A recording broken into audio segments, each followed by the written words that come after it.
friend. Hello my Nakamatachi, this is Joy Girl, here to discuss with you the big question which was revived as a result of the latest chapter. Chapter 1028 was such a good chapter. It's one of those that got you really excited for some potential upcoming events in the story. There's a huge intrigue with Sanji emotionally dealing with his newly acquired powers, but this discussion itself will center around another potentially huge subplot that was set up in this chapter, which is the impending arrival of the Marines in the land of WANO to annex the country under the world government's orders, subject to condition. And this should come as to no surprise really, because the possibility of the world government arriving at WANO has come up multiple times, and I discussed it myself, particularly due to the comments made by the director of the anime, Nagamine, who teased the possibility of a big enemy at WANO following Kaido. But whilst these discussions all remain speculations and possibly the result of a mistranslation, the recent chapter marked an appearance by Rob Lucci, who is still firm on his agenda to capture Nico Robin, which he has had some success in the past, only for it to be ruined by some rubber boy and his friends. And with the condition being Kaido's defeat, which I do believe is extremely likely and even almost a certainty, then it becomes all the more likely that the world government will indeed make a move on WANO. In that video about the director's comments,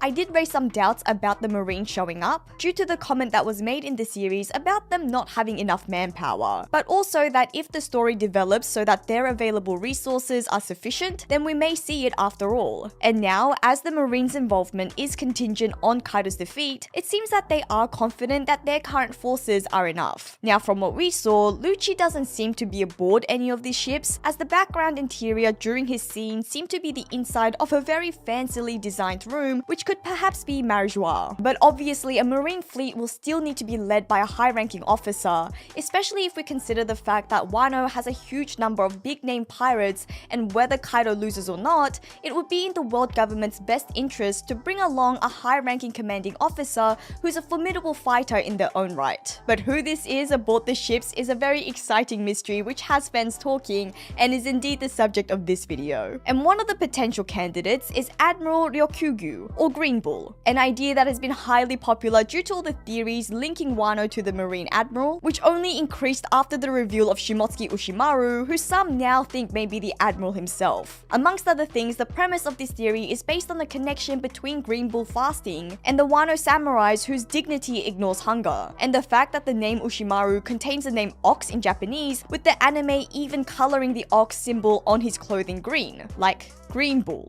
And whilst I do have reservations about Green Bull being Ushimaru, Green Bull's connection to Wano isn't an entirely meritless idea. After all, Green Bull was kind of introduced to us just prior to the start of the Wano arc. I say kind of because Oda did his usual silhouette mystery character thingy, so that teaser we got before Wano could have its payoff at the end of the arc. And Fujitora is another potential candidate for making an appearance at Wano. For a while, many in the fandom have been speculating that these two new admirals share a history prior to joining the Marines, and they were in fact seen acting familiar towards one another, with Green Bull going against Akainu's orders, and both men were last heard of facing against the Revolutionary Army. Fujitora too has long been linked to Wano, largely due to his choice of attire, and considering the possible history between these two, both admirals appearing at Wano has also been speculated. And if they do indeed arrive together at Wano, then it could be the result of a direct order from the world government, but considering the possibility that they do in fact have a personal link to Wano, then the excitement would be heightened even further. It would be great to see both men have more of their own personal reasons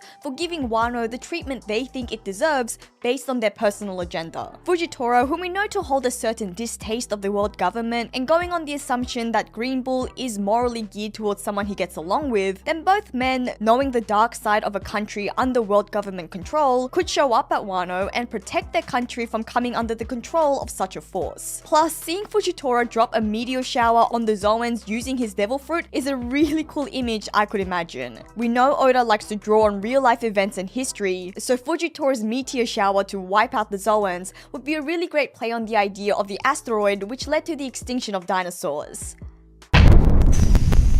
Personally, if I could pick a Marines affiliated character I would like to show up at Wano, then I would choose Vegapunk. Now, the idea of Vegapunk showing up at Wano is an idea I've discussed at multiple points in the past. Don't get me wrong, the idea of Fujitora and Green Bull coming to Wano is a very exciting one, but also a very foreboding thought. Because even if both are after what's good for Wano, they are still marine officers who may clash with other pirates, so perhaps at best, driving the pirates off immediately out of the island, and at worst, resulting in more combat, which may be fun from an action standpoint, but not the nice resolution I'd like to see as the end of this long and heavily laden arc. Whereas in Vegapunk's case, as opposed to the other admirals, there's a greater chance of a happy ending in that Vegapunk may be able to reverse the effect of the Smile Devil Fruits, which was created by his former colleague Caesar Clown. And aside from this, I can see quite a number of potential reasons to support Vegapunk showing up at Wano. There are a number of significant connections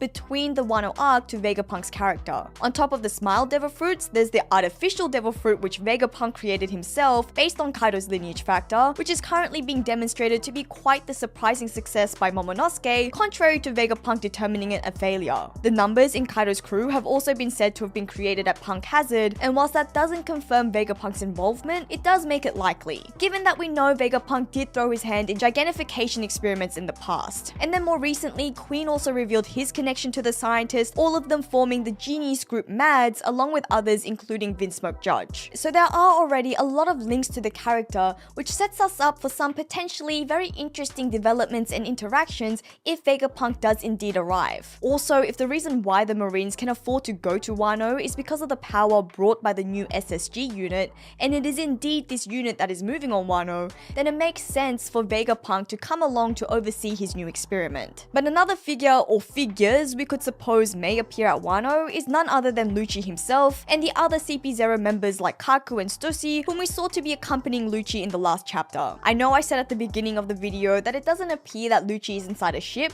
and whilst I do stand by that observation, this shouldn't completely remove him from this discussion. Maybe Lucci had a taste for the finer things in life and has had a special window room specially designed for him. I know I'm half joking, but Lucci coming to Wano could be a nice way for some storylines to come full circle. For one, I'd love to see the first truly threatening Zoans to make a reappearance in an arc that has such a heavy focus on the strength of Zoans. It would also be interesting to see how he fares up against some of our current antagonists. And I may be in the minority here, but I think it could be cool to see the strength development of some characters who aren't our protagonists. There's also the fact that Lucci did once say that he would chase Robin to the ends of the earth to capture her, and so it's only fitting that he makes a personal appearance at Wano to make good on this promise. One thing's for certain, Robin is in danger, and any marine presence at Wano is sure to lead to some very interesting plot developments and possibly even some exciting combat. And whilst many of us believe that it will be the Straw Hats to come to Robin's aid, with Robin herself commenting that she's not worried about powerful figures out to kidnap her as she has very powerful friends who will protect her, maybe those friends aren't only limited to the Straw Hats. But this is the topic for our next discussion, so for this video,